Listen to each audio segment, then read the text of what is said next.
हे दुख भंजन मारुति नंदन, सुन लो मेरी पुकार, पवन सुत विनती बारंबार, पवन सुत विनती बारंबार। श्री हनुमान जी की जय। आइए भक्तों, आज सुनते हैं मंगलवार व्रत कथा सुनाने जा रही हूँ। आप लोग ये कथा संपूर्ण सुनिएगा। अगर अच्छा लगे तो प्यारा प्यारा कमेंट करिएगा। एक बार नैमिषारण्य तीर्थ में 80,000 मुनि एकत्र होकर पुराणों के ज्ञाता श्री सूत जी से पूछने लगे, हे महामुने, आपने हमें अनेक पुराणों की कथाएं सुनाई है। अब कृपा करके हमें ऐसा व्रत और कथा बतलाए जिसके करने से संतान की प्राप्ति हो तथा मनुष्य को रोग शोक अग्नि सर्व दुखों आदि का भय दूर हो, क्योंकि कलयुग में सभी जीवों की आयु बहुत कम है।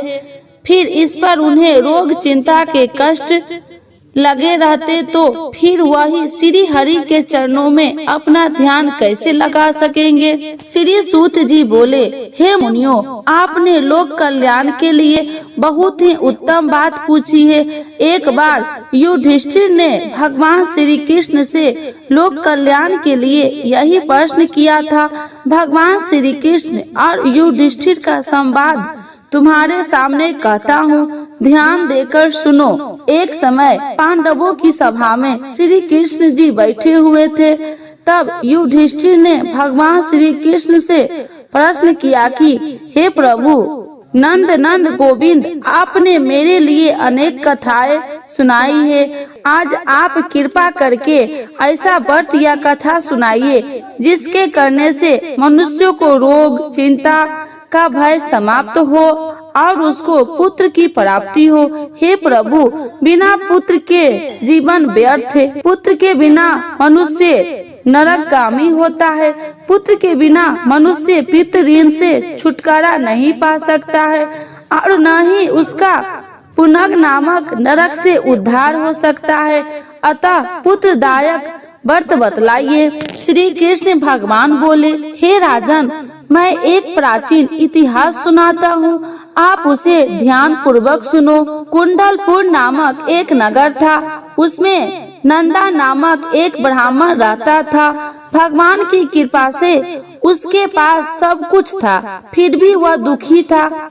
इसका कारण था कि ब्राह्मण की स्त्री सुनदा के कोई संतान न थी। सुनदा पतिव्रता थी, भक्ति पूर्वक श्री हनुमान जी की आराधना करती थी। मंगलवार के दिन व्रत करने के अंत में भोजन बना कर हनुमान जी को भोग लगाने के बाद स्वयं भोजन करती थी। एक बार मंगलवार के दिन ब्राह्मणी गिरिकाइयों में अधिकता के कारण हनुमान जी को भोग न लगा सकी तो इस पर उसे बहुत दुख हुआ। उसने कुछ भी नहीं खाया और अपने मन में प्रण किया कि अब तो अगले मंगलवार को ही हनुमान जी का भोग लगाकर अन्न जल ग्रहण करूंगी।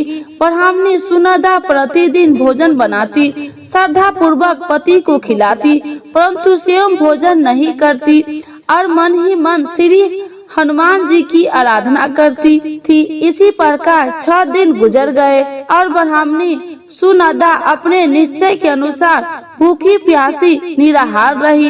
अगले मंगलवार को ब्राह्मणी सुनदा प्रातः काल ही बेहोश होकर गिर पड़ी। ब्राह्मणी सुनदा की इस असीम भक्ति के प्रभाव से श्री हनुमान जी बहुत प्रसन्न हुए और प्रकट होकर बोले, सुनदा, मैं तेरी भक्ति से बहुत प्रसन्न हूँ, तू उठ और वर मांग। सुनदा अपने आराध्य देव श्री हनुमान जी को देखकर आनंद की अधिकता से ही सुनदा अपने आराध्य श्री हनुमान जी को देखकर आश्चर्य से हो गई।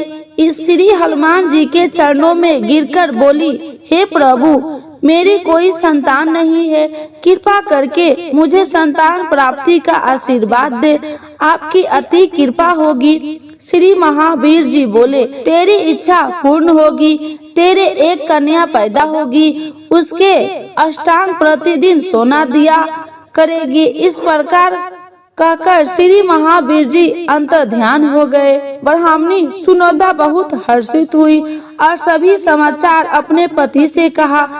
ब्राह्मण देव कन्या का वरदान सुनकर कुछ दुखी हुए, परंतु सोना मिलने की बात सुनी तो बहुत प्रसन्न हुई। विचार किया कि ऐसी कन्या के साथ मेरी निडरता ही समाप्त हो जाएगी। श्री हनुमान जी की कृपा से वह ब्राह्मणी गर्भवती हुई और 10वें महीने में उसे बहुत ही सुंदर पुत्री प्राप्त हुई। वह बच्ची अपने पिता के घर में ठीक उसी तरह से बढ़ने लगी जिस प्रकार शुक्ल पक्ष का चंद्रमा बढ़ता है। 10वें दिन में ब्राह्मण ने उस बालिका का नामकरण संस्कार करवाया। उसके कुल पुरोहित ने उसका बालिका का नाम रत्नावली रखा, क्योंकि वह कन्या सोना प्रदान किया करती थी। इस कन्या ने पूर्व जन्म के बड़े ही विधान से मंगल देव का व्रत किया था। रत्नावली का अष्टांग बहुत सा सोना देता था। उस सोने से नंदा ब्राह्मण बहुत ही धनवान हो गया। अब ब्राह्मणी भी बहुत अभिमान करने लगी थी। समय बीतता रहा। अब रत्नावली 10 वर्ष की हो चुकी थी।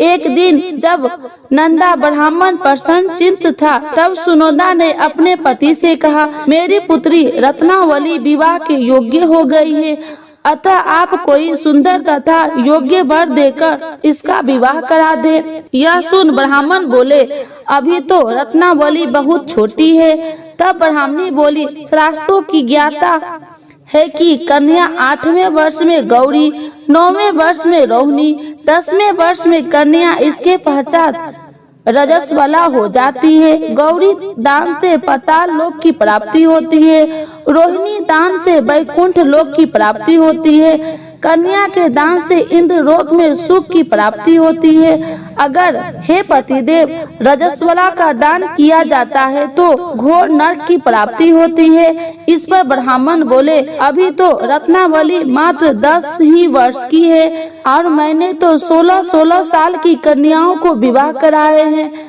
अभी जल्दी क्या है।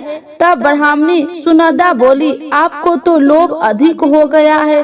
शास्त्रों में कहा गया है कि माता पिता और बड़ा भाई रजस्वला कन्या को देखते हैं तो वह अवश्य नरकगामी होते हैं। तब ब्राह्मण बोला, अच्छी बात है, कल मैं अवश्य ही योग्य वर की तलाश में अपना दूत भेजूंगा। दूसरे दिन ब्राह्मण ने अपने दूत को बुलाया और यज्ञ आदि की, जैसी सुंदर मेरी कन्या है वैसे ही सुंदर वर उसके लिए तलाश करो। दूत ने अपने स्वामी की आज्ञा पाकर निकल पड़ा। परंपराई नगर में उसने एक सुंदर लड़के को देखा। यह बालक एक ब्राह्मण परिवार का बहुत ही गुणवान पुत्र था। इसका नाम रामेश्वर था। दूत ने इस सुंदर व गुणवान ब्राह्मण पुत्र के बारे में अपने स्वामी को पूर्ण विवरण किया। ब्राह्मण नंदा को भी रामेश्वर अच्छा लगा और फिर शुभ मुहूर्त में विधि पूर्वक कन्या का ध्यान देकर ब्राह्मणी संतुष्ट हुए, परंतु ब्राह्मण के मन में तो लोभ समाया हुआ था। उसने कन्या दान तो कर दिया था, वह बहुत खित्र भी किया था। उसने विचार किया कि रत्नावली तो अब चली जाएगी और मुझे इससे जो सोना मिलता था वह अब मिलेगा नहीं। मेरे पास जो धन था कुछ तो इसके विवाह में खर्च हो गया और जो शेष बचा है वो भी कुछ दिनों के पश्चात समाप्त हो जाएगा। मैंने तो इसका विवाह करने बहुत बड़ी भूल कर दी है। अब कोई ऐसा उपाय ही रत्नावली मेरे घर में ही बनी रहे, अपनी ससुराल न जावे। लोभ रूपी राक्षस ब्राह्मण ने मस्तिष्क पर छता जा रहा था। रात भर अपनी सैया पर बेचैनी से करवटे बदलते बदलते उसने एक बहुत ही क्रूर निर्णय किया। उसने विचार किया कि जब रत्नावली को लेकर उसका पति रामेश्वर अपने घर के लिए जाएगा तो वह मार्ग में ही छिपकर रामेश्वर का वध कर देगा और अपनी लड़की को अपने घर लावेगा, जिससे नियमित रूप से उसे सोना भी मिलता रहेगा और समाज का कोई मनुष्य उसे दोष भी नहीं दे सकेगा। प्रातः काल हुआ। नंदा और सुनंदा ने अपनी जमाई तथा लड़की को बहुत सारा धन देकर विदा किया। रामेश्वर अपनी पत्नी रत्नावली को लेकर ससुराल अपने घर की तरफ चल दिया। ब्राह्मण नंदा महालोभी के वशीभूत में हो अपनी मति खो चुका था। पापी पुण्य को उसे विचार न रहा था। अपने भयानक व क्रूर निर्णय से कार्य रूप देने के लिए अपने दूत को मार्ग में अपने जमाई का वध करने के लिए भेज दिया, ताकि रत्नावली से प्राप्त होने वाला सोना उसे हमेशा मिलता रहे और वो कभी निर्दय न हो। ब्राह्मण ने दूत ने अपने स्वामी की आज्ञा का पालन करते हुए उसने जमाई रामेश्वर का मार्ग में ही वध कर दिया। समाचार प्राप्त कर ब्राह्मण नंदा मार्ग में पहुंचा तो रुद्र करती हुई अपनी पुत्री रत्नावली से बोली, हे पुत्री, मार्ग में लुटेरे ने तेरे पति का वध कर दिया। भगवान की इच्छा के आगे किसी का कोई वश नहीं चलता है। अब तू घर चल, वहाँ पर ही रहना, शेष जीवन व्यतीत करना। जो भाग्य में लिखा है वही होगा। अपने पति की अकाल मृत्यु से रत्नावली बहुत दुखी हुई। क्रंदन व रुदन करते हुए अपने पिता से बोली, हे पिताजी, इस संसार में जिस स्त्री का पति नहीं है उसका जीवन व्यर्थ है। मैं अपने पति के साथ ही अपने शरीर को जला दूंगी और सती होकर अपने इस जन्म को माता पिता के नाम तथा सास ससुर के यश को सार्थक करूंगी।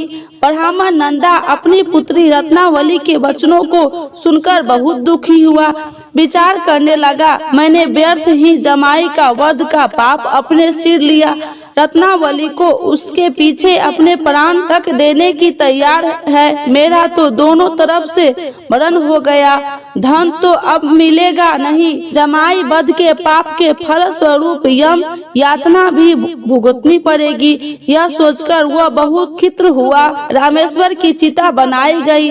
रत्नावली सती होने की इच्छा से अपने पति का सिर अपनी गोद में रखकर चिता में बैठ गई। जैसे ही रामेश्वर की चिता को अग्नि लगाई गई, वैसे ही प्रसन्न होकर मंगल देव वहाँ प्रकट हुए और बोले, हे रत्नावली, मैं तेरी पति भक्ति से बहुत प्रसन्न हूँ, तू वर मांग। रत्नावली ने अपने पति का जीवन दान मांगा।